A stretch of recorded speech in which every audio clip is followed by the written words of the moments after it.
காசு பணம் எல்லாம் மாயமே, அது காகித கப்பல் ஆகுமே.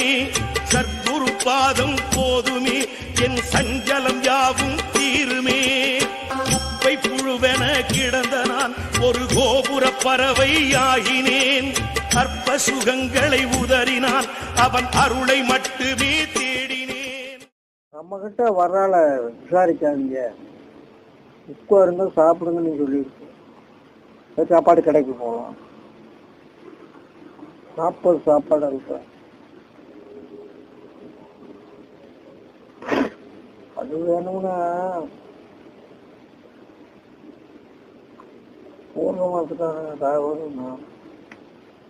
2 கல் ஓசை, 4 கல் தூக்கி மாட்டுக்காடி, அதனால தான் பல்